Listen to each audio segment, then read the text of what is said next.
Alors nous sommes vendredi, on est le 27 Sivan et nous sommes arrivés d'Av Koufhe de Shabbat, Koufhe.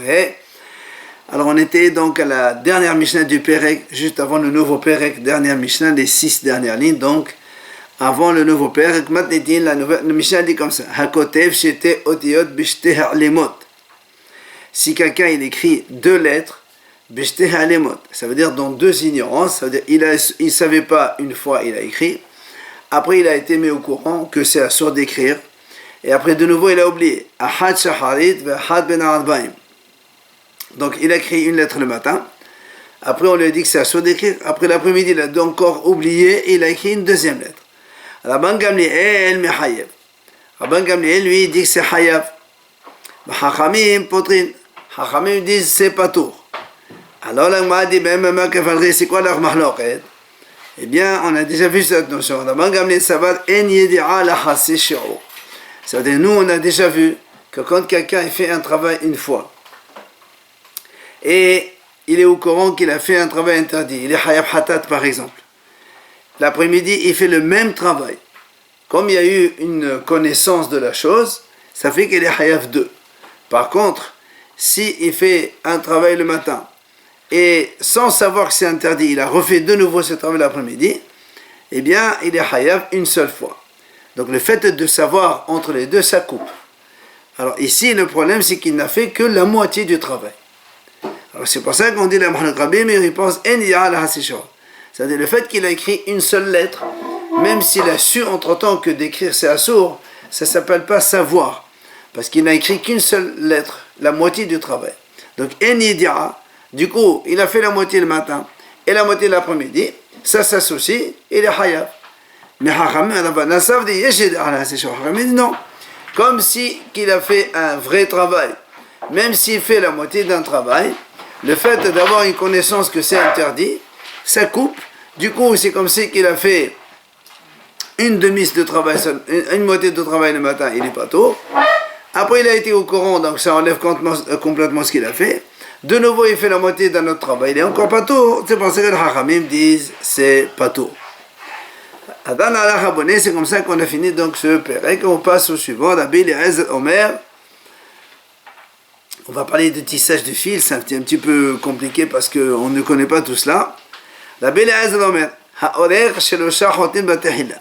Si quelqu'un tisse 3 fils au début, c'est-à-dire il va commencer à faire un tissu, un vêtement ou un quelconque, et il tisse 3 fils. Alors il est hayab. Ve'ahat an ha'arir. Hayab. Et même si Rabbi Eliezer dit, il y avait déjà un tissu, lui il rajoute le tissage d'un autre fil. Il est hayab. Maintenant, Hachamim omrim, ben batehila, ben basof, she'odu shenehotin. Hachamim, eux, disent que ce soit au début, donc c'est un nouveau tissu, ou bien à la fin quand il rajoute pour terminer.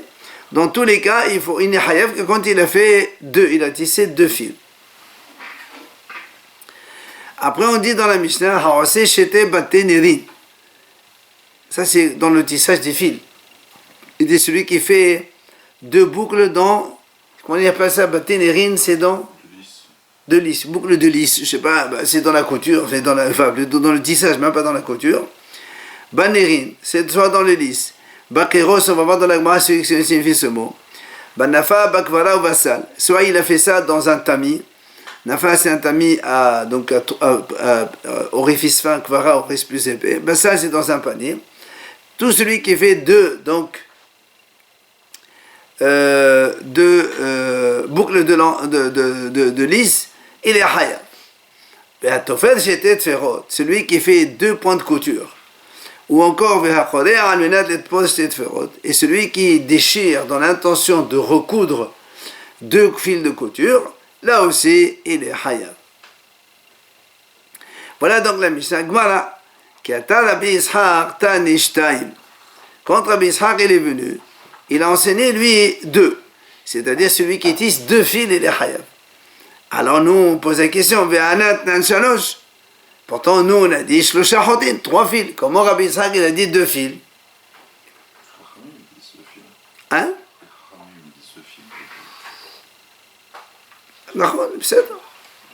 Alors, non, mais ça veut dire que le Hakamim, eux, ils ont dit Ben Batahela, Ben Basov, Sharodesh Nehotin. Aussi bien au début qu'à la fin. Mais là, on dit, lui, en fait, quand il est venu, Rabbi Ishaq, il a dit que selon Rabbi Eliezer, c'est 2 fils, c'est pas 3 fils. C'est ça la question. Parce que nous, on dit Rabbi Eliezer, il dit 3 fils. Lui, en Israël, on lui a enseigné 2 fils. Même Rabbi Eliezer a dit 2 fils. Alors il répond à la Kasha, il n'y a pas de question. Ha be'alim, ha be'kateni. Ça, c'est quand les fils ils sont épais. Et ça, c'est quand les fils ils sont fins. Et en plus, Amdelah le haïgessa, ve'amdelah le haïgessa. Maintenant, c'est lequel 2 fils, c'est lequel 3 fils. Il y a une version qui dit c'est les épais. Et moi, elle va dire comme ça. Amdelah le haïgessa, certains expliquent comme cela. Alimit, lata, la satet, les satet. Quand ils sont épais, tu fais 3 fils, ils ne s'enlèvent pas. Donc c'est pour ça qu'il est hayab pour 3 fils. Très, satre. Mais si tu fais que 2 fils, ils s'enlèvent comme ils sont épais, ils ne tiennent pas bon. Donc, pour 2, il n'est pas tôt. Ça, c'est notre Mishnah. Maintenant, très nami, pardon, quand ils sont petits, fins, très nami, même 2, tu fais 2 fils, ils ne s'enlèvent pas. Donc, il est hayab pour ça. Maintenant, certains disent une autre version. Quand ils sont fins, quand tu fais 3 fils, on les remarque. Et donc, comme on les remarque, ils sont hayab. Mais quand on fait que 2 seulement, ça ne se remarque pas et c'est pas tout. Mais quand ils sont épais, par contre, même quand tu fais 2 fils, on les voit, ça se voit. Et donc, il est hayab à 2. Donc, c'est pas une mahlokat, ça dépend donc de l'épaisseur du fil. Tania, la Bretagne dit donc celui qui tisse 3 fils au début d'un tissu, ou bien celui qui rajoute un seul fil sur un tissu déjà fabriqué, il est hayab. Ça c'est un peu comme notre Mishnah. Ben batahla, ben basof, aussi bien au début que à la fin. Hachamim disent c'est 2 fils qu'il faut pour être hayab. Maintenant, au Bassafa, quand on est sur le bord du tissu, il faut 2 fils donc dans la dans la largeur de 2 donc boucles de lys. Allez, Mazédomé, moi dit à quoi cela ressemble. Léorek, c'est le Sulkatan. Celui qui tisse un Sulkatan, c'est une petite ceinture. Que là, effectivement, celui qui fait 2 fils dans la largeur de 3 boucles de lys, eh bien, il est hayab. Après la Breta, on a dit, celui qui tisse 3 fils au début, ou bien il le rajoute sur un tissu déjà tissé, on a dit, il est hayab. Alors on m'a dit, Stama, qui est Rabbi Eliezer. Donc cette Breta, elle marche comme Rabbi Eliezer. Et là, on la ramène Tania Idar. Il y a une autre Breta qui dit celui qui tisse 2 fils al-hagas sur un grand morceau de tissu ou sur un nouveau tissu qu'on va faire. Hayab, la Breta dit Hayab. Rabbi Eliezer Omer aflo echad. Rabbi Eliezer dit même un seul fil, il est Hayab. Ou besafa shnechotin. B'dar shabbat enerin Hayab. Quand on est sur le bord du tissu, eh bien c'est quand on fait 2 fils dans une largeur de 3 boucles de lys. C'est ce Qadan. Donc celui qui tisse une petite ceinture, comme on a dit, non, c'est donc l'épaisseur de 2 fils sur une largeur de 3 boucles de lys. Alors l'Agma a dit, Hayab, celui qui fait 2 fils, il est Hayab. Alors on a dit, Stamak et la banane. Donc là, cette Braïta, elle marche comme les haramim. Après, on a parlé à Shete Batenerin. On m'a dit, c'est quoi c'est Shete Batenerin? C'est quoi Banerin? Ma Banerin. Amalabe Tate Befatenera Vahada Benera. Bon, c'est quand ils font le tissage des fils. Ils ont les machines, là, vous savez. Alors, ils font des boucles de lys dans une lys. C'est toute une histoire de tissage. Après, on a dit Bakelos, Maï Bakelos, et moi, on a dit c'est quoi Bakelos? Amarab Misuvita. On traduit en français, on dit c'est harnais. Après, on a dit, voilà, plus concret pour nous, celui qui fait 2 coutures, 2 points de couture. Alors la Gemara pose une question. Hatanina, ben votre menachot, ve'hatofel shetet tefilot. La Gemara pose une question, pourquoi la Mishnah répète ici? Quand on a vu que là, le Gadol, là-bas, dans les 39 travaux de Shabbat, il y a marqué là-bas un des 39 travaux. C'est lui qui fait 2 pans de couture. Pourquoi tu répètes ici? Alors la Gemara répond, Meshum de Kava'ili metnaseva, ve'akoda amena de tefoshet tefilot. Il dit, parce que non, on veut t'enseigner ici la sefa. La sefa, on a dit, celui qui déchire, dans l'intention de coudre 2 pans de couture. Alors c'est pour ça qu'on t'a nommé Hatofer, c'est pour ça qu'on t'a dit Hatofer, Vehakodea, les deux. Alors il m'a dit Hanamitanina be'avot menachot. Il m'a dit mais ça aussi on a déjà enseigné dans les 39 travaux. On a dit celui qui coud 2 pans de couture. On a dit celui qui déchire pour coudre 2 pans de couture. On a déjà enseigné les deux. Alors il m'a dit Ella, Meshum de Kava'ili metnaseva, Kodea b'hamado al meto. Il m'a dit non. En fait, ici, on veut t'enseigner un autre enseignement qui n'existe pas là-bas dans la Mishnah. C'est celui qui va déchirer un habit, soit dans sa colère, il est en colère, il déchire un habit, ou bien il déchire un habit pour un iftar. Quelqu'un, il a perdu un être cher, et il doit faire khali'a, et alors il déchire sa Shabbat. Donc c'est pour cette raison qu'on a enseigné même celui qui fait 2 pans de couture. Alors on a vu dans la Mishnah, celui qui déchire dans l'intention de faire 2 pans de couture. Alors on m'a dit, comment c'est possible? C'est quoi ce cas-là? C'est-à-dire, pourquoi tu veux qu'un homme il déchire pour coudre? On m'a dit, il dit en fait parce que le vêtement il est fait comme une sorte de poche, et donc il veut en fait enlever la poche pour coudre donc le pantalon ou le vêtement, n'importe quel. Après la Mishnah dit la Mishnah dit comme ça, celui qui déchire dans sa colère. Donc, comme ça, il se met en colère et comme il n'est pas content, il déchire un habit.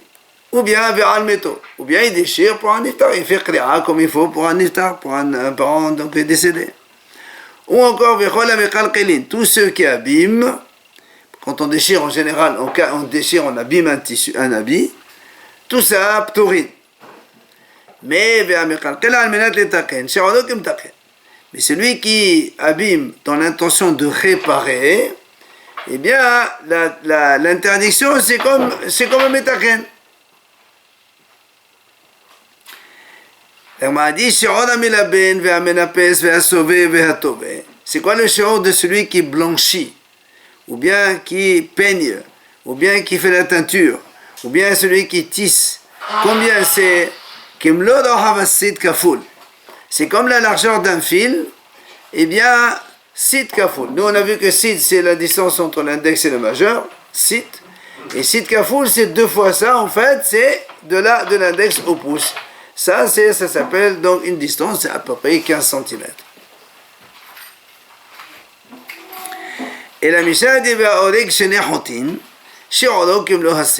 celui qui fait tisser 2 fils, le shi'ur, c'est comme le hasid, c'est-à-dire un seul site, c'est donc à peu près 7 cm. Alors la Gemara pose une question. Nous, on a vu dans notre Mishnah, celui qui déchire donc dans sa colère ou pour un iftar, il n'est pas tout. Alors on m'a dit, pourtant il y a une braïta qui dit, il dit celui qui déchire dans sa colère ou pour un iftar, il est hayav.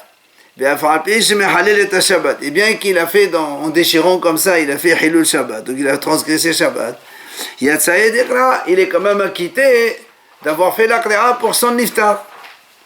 Alors comment nous on dit c'est hayav et là-bas on a dit que c'est pas trop? Alors là moi on dit la kasha, c'est pas une question. Quand est-ce qu'on a dit dans la braïta que c'est hayav? Parce que c'est un mort pour lequel il est obligé, c'est le sien, c'est un iftar de lui. Donc pour lequel il est hayav de déchirer les habits. Donc il s'est acquitté de la mitzvah de qira'a, donc c'est pour ça qu'il est hayav. Par contre, quand il s'agit d'un autre iftar pour lequel il n'est pas obligé de s'endeuiller, il a quand même déchiré son habit. Celui-là, il n'est pas tôt. On parle Shabbat. On parle Shabbat, bien sûr. Quoi ça? Pas tôt, c'est assour, mais c'est pas hayav. Il déchire, il abîme le vêtement, c'est pas hayab. Alors, il m'a dit, Ve'ameto katani. Il m'a dit, pourtant, il y a marqué, Hakode almeto. C'est pour son mort. Comment tu me dis un mort n'importe quelconque? Alors, moi, je réponds, Léona bimedide. D'accord, c'est son mort à lui. Mais, mais on parle des morts pour lesquels il n'est pas obligé de s'endeuiller. Parce que nous, on sait qu'un homme, il a de l'obligation de s'endeuiller pour son père, sa mère, son fils, sa fille, son frère, sa soeur et son conjoint, sa femme. Mais là, il s'agit maintenant, son grand-père, par exemple, voilà. Par exemple. Donc, pour cela, il n'est pas tout s'il a déchiré, parce qu'il n'a aucun hayouf. Alors, vient l'Agma, poser une question. Admettons que ce n'est pas son iftar à lui. Mais si c'est un hacham, il est quand même hayab de déchirer. Pourquoi? Même si c'est un parent, ce n'est pas un parent, mais c'est un hacham. Parce que la Braïta a dit Détania, hacham shemet, hakol kadova. Un hacham, quand il est niftar, tout le monde devient ses proches. On dit comment? Hakol kadova, c'est-à-dire tout le monde ses proches. On n'est pas les proches, il n'est pas mon cousin, il n'est pas mon parent, il n'est pas mon parent. Et la Emma hakol kadova. Il dit non, c'est pour dire que tout le monde doit se considérer comme les proches de ce hacham. Et donc, c'est quoi la conséquence? C'est que hakol konem ala, hakol horsin ala, hakol mafdin ala barhava. Il dit, c'est pour te dire que quand il y a un hacham qui est niftar, tout le monde doit faire qira'a pour lui déchirer ses habits. Tout le monde doit découvrir ses épaules. Et tout le monde doit manger la séroda qu'on mange après l'enterrement d'un niftar proche. C'est quoi découvrir? Avant, il faisait ça. Les hommes? Oui. Alors, là, on m'a dit là, on m'a dit, d'accord, mais ici on parle d'un monsieur qui n'est pas haram, tout simplement. Et c'est pour ça qu'on a dit, quand il a déchiré pour lui, il n'est pas tôt, parce qu'il n'est pas concerné. Alors là, on m'a posé une question, on m'a dit, même si c'est pas haram, c'est un homme kasher, un juif kasher. Et nous, on sait qu'on est hayab de déchirer aussi. Pourquoi? Détania, la Braïta a dit comme ça.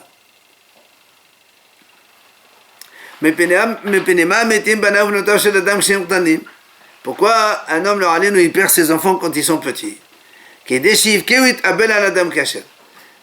On répond afin qu'il pleure et qu'il s'endeuille pour un homme kasher. Elle s'étonne comment? On prend un gage comme ça chez un homme parce qu'il n'a pas fait, parce qu'il dans pour qu'il fasse dans le futur ce qu'il faut faire. Il a dit non, on corrige le Baham et Madame Kacher. Pourquoi un homme leur allait nous ses enfants et son iftar quand ils sont petits? Parce que lui-même il ne s'est pas endeuillé pour un homme Kacher. Il dit parce que ce qu'on a bouché à la dame Kacher,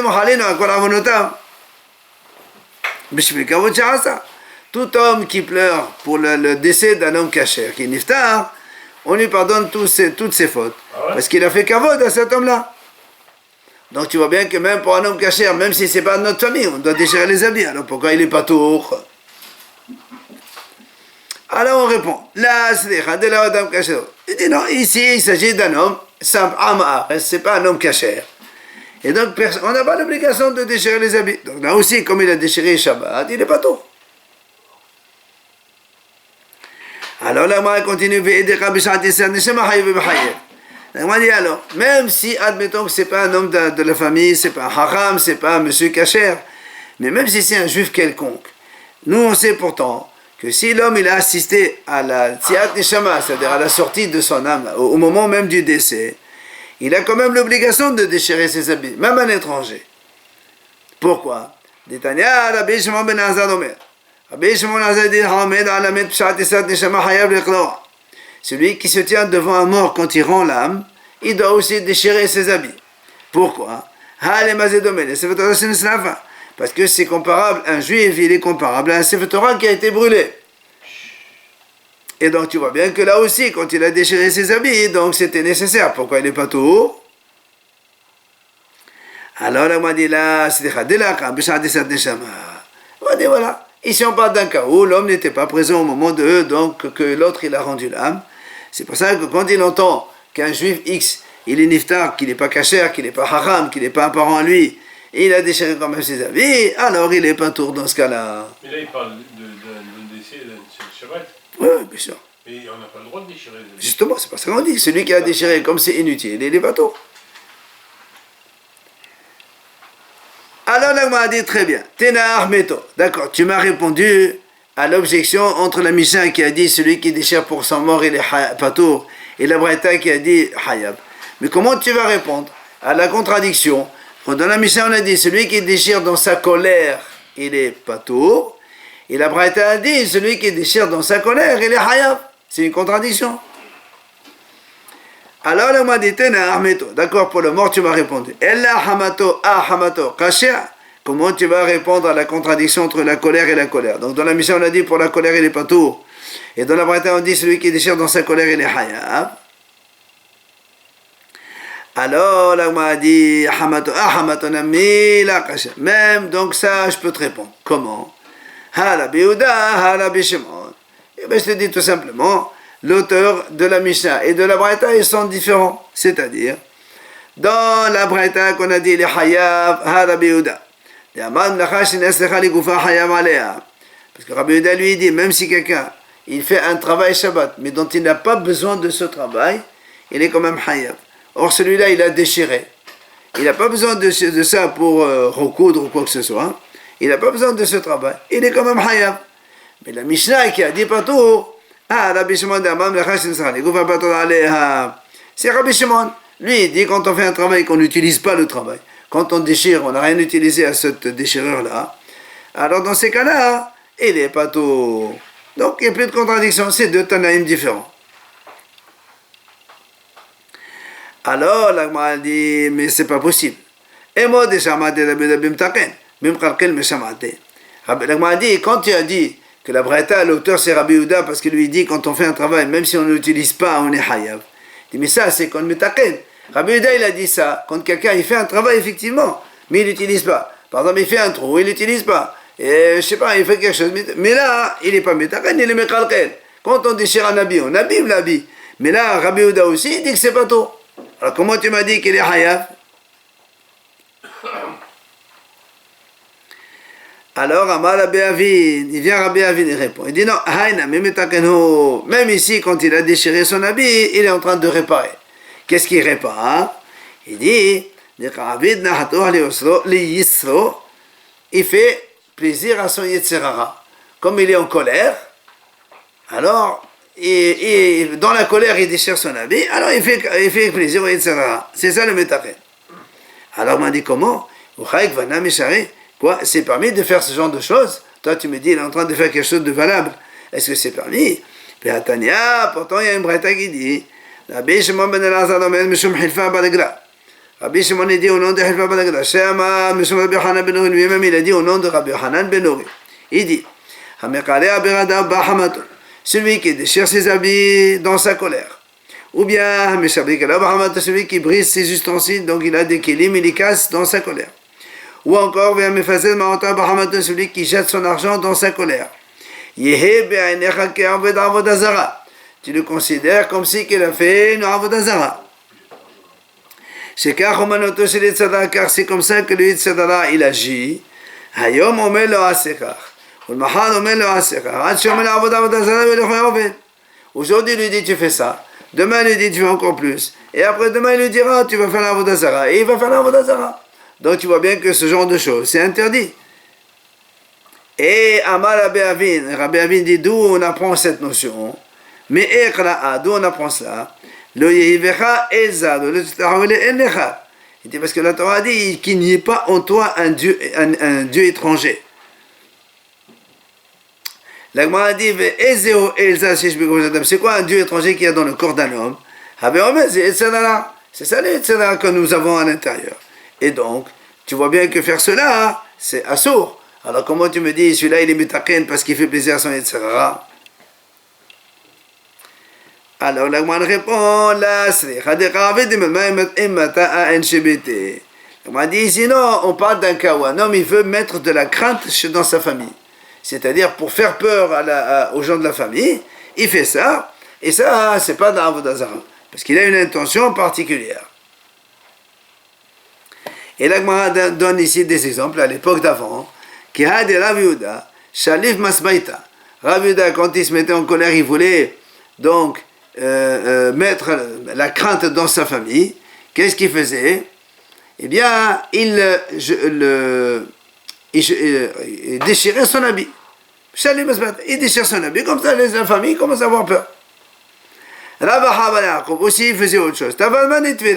Il prenait des équilibres qui étaient déjà cassés et hop, il les casse encore pour faire peur. Rav Sheshet Rav Sheshet, lui, qu'est-ce qu'il faisait? Il prenait des petits poissons, il jetait sur la tête de sa servante quand il s'énervait contre elle. Rabbi Ava, Tavar Nertama. Rabbi Ava aussi, lui, il prenait le couvercle d'une cruche et le cassait.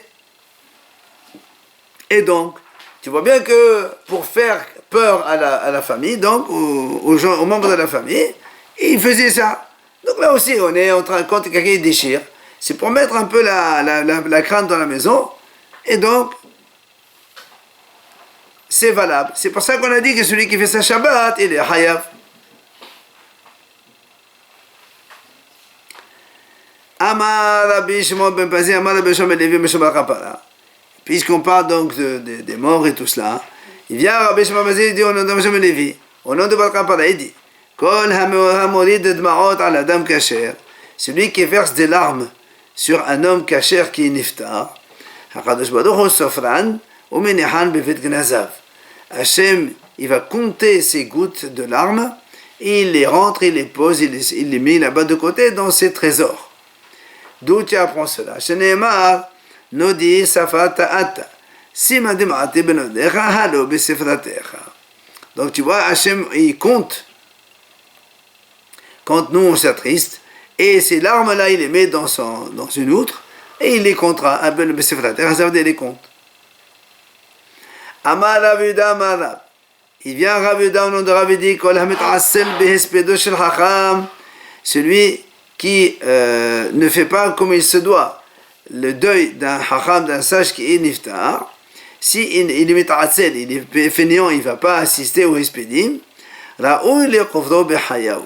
Il mérite d'être enterré vivant. Sheneemar,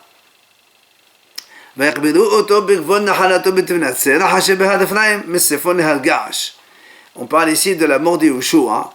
Quand il a été niftar, il y a marqué il l'a enterré dans la frontière de son territoire, qui se trouve dans le mont Ephraim, puisque donc Yeshua il vient de Ephraim. Au nord d'une montagne de Gaash, qu'on appelle Gaash, c'est comme une sorte de volcan. Alors, dit pourquoi on a dit les Hadgash? Mais la Medj, la race, les Hodgan. Il dit parce que la montagne, en fait, elle voulait les tuer, les Bnei Israël, parce qu'ils n'ont pas fait le respect de Yeshua quand il est niftar, comme il se doit de le faire.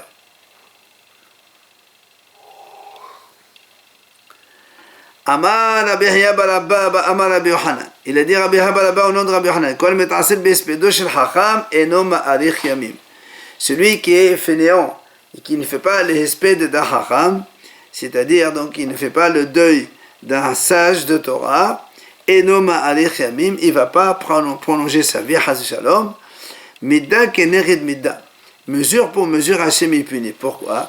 Sheneema besas se'a beshaleha terevenna. Le passage qui dit comme ça, Bessa Se'a, donc c'est la mesure d'une Se'a, Beshaleha, quand tu ne fais pas ce qu'il faut, Hachem va donc venger ça, il ne sera pas content. Aujourd'hui, par exemple, par Zoom, là, ça ne marche pas. Quel Zoom? Pendant le Covid. Car pas le Zoom maintenant. Tu entends qu'un Hacham est niftar, on est triste pour le Hacham qui est niftar. Ah, triste, c'est pas d'aller au enterrement. Où tu vas aller au enterrement? Il n'y a pas marqué enterrement ici. Si, il est feignant.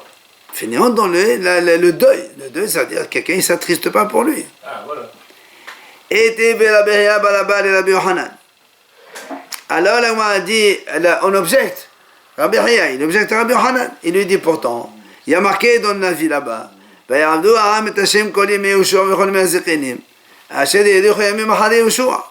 a bien marqué que le peuple d'Israël, donc il a servi à Hachem toute l'époque de Yeshua, toute l'époque des sages, et c'est marqué ils ont rallongé leur vie. Comment toi tu me dis ces gens-là, ils n'ont pas donc fait le respect de Yeshua comme il se doit, et donc du coup Hachem va abréger leur vie. Pourtant il y a marqué Elichoyamim. Amalé, Rabbi Yohanan lui répond, il lui dit, Bablaï, Babylonien, comprends, Hayamim et Elicho, Shanim lo Elicho. Il y a marqué Elichoyamim, des jours ils ont rallongé, mais pas des années. Ça veut dire donc, tu as compris qu'ils sont morts précocement. Alors la m'a dit quoi? Si tu dis ça, et la merata, quand nous on fait dans le schéma, on dit les man yedbou yemechem yemefenechem, alors tu vas me dire aussi yamim veloshanim, et tu vas me dire aussi, quand tu as donné Hachem, il dit voilà le salaire, c'est que vos jours vont se rallonger.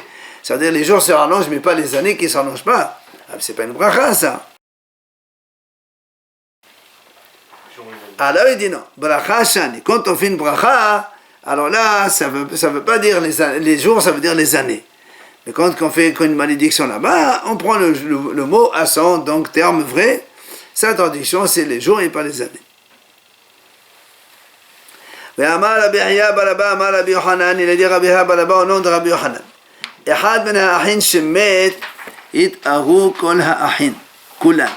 Il dit, si dans une famille, il y a un des frères qui meurt, eh bien c'est tous les frères qui doivent donc se poser des questions, ils doivent s'attrister, s'inquiéter. Il sera même quand il y a Midat Hadin, eux aussi ils doivent avoir peur, peut-être que Shalom, eux aussi ils ne vont pas avoir le même sort. Ou encore, ou encore dans une communauté quand il y a un qui est niftar, là aussi toute la communauté doit s'attrister et avoir peur, peut-être que Shalom, il va arriver encore autre chose. Amnela demet gadol, et amnela demet qatan. Certains disent c'est quand un grand qui est niftar, c'est le plus grand de la famille ou de la communauté, c'est cela où il faut que tous les autres s'inquiètent. Et d'autres disent le contraire. C'est quand le plus petit de la famille ou le plus petit de la communauté qui est niftar, eh bien c'est là où ils doivent donc tous s'attrister. Et pour ne pas finir sur cela, juste on a introduit